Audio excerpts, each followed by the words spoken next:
Elle a emmené sa sœur dans la pâtisserie dont elle rêvait tant et lui a commandé de nombreux gâteaux. Cette fois, elle l'a laissé manger à sa faim. Elle a doucement déplacé le tabouret de sa sœur, tournant son dos à la fenêtre. Elle lui a donné un dernier baiser, puis elle a levé les mains et est sortie du restaurant. Elle s'est laissée arrêter par la police. 16 ans plus tard, elle est sortie de prison. Sa seule pensée était de retrouver sa sœur. L'agent lui a gentiment trouvé un endroit où loger. Une fois installée, elle a sorti l'ancien numéro de la famille d'accueil. Elle voulait appeler pour la chercher, mais elle a réalisé que sa sœur n'avait que 5 ans à l'époque. Elle ne savait pas ce qu'était devenue sa vie. Elle est allée à la bibliothèque. Elle a trouvé un ordinateur public. Elle a tapé maladroitement le nom de Cathy, mais il y avait trop de résultats. C'était accablant. Des milliers de dossiers d'adoption sous ce nom. La piste s'est refroidie à nouveau. Elle est retournée dans la maison où sa sœur et elle vivaient autrefois. Mais quelqu'un d'autre y habitait maintenant. En regardant cette maison, à la fois familière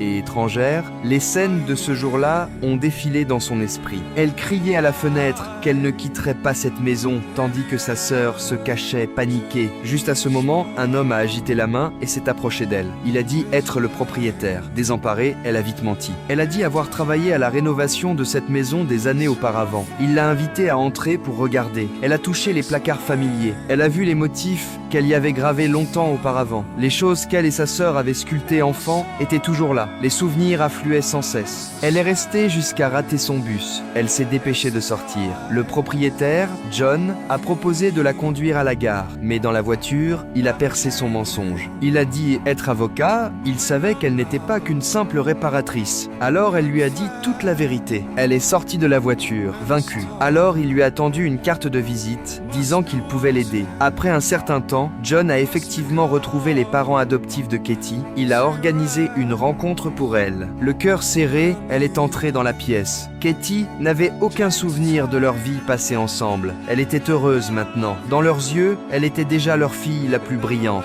Mais après un récent accident, elle ne se souvenait plus d'elle. Alors que ses parents adoptifs s'apprêtaient à partir, elle a posé une dernière question. Elle leur a demandé s'ils avaient reçu ses lettres. Les parents adoptifs ont seulement répondu que tout était fait pour le bien de Katie. C'est alors qu'elle a compris que sa sœur n'avait peut-être jamais vu ces lettres. Ils avaient détruit toutes les lettres qu'elle avait écrites à Katie au fil des ans. Toutes les émotions qu'elle avait retenues pendant 20 ans ont enfin éclaté. La mère adoptive a affirmé n'avoir jamais brûlé ces lettres. À cet instant, elle souhaitait qu'elle révèle toute la vérité à Katie.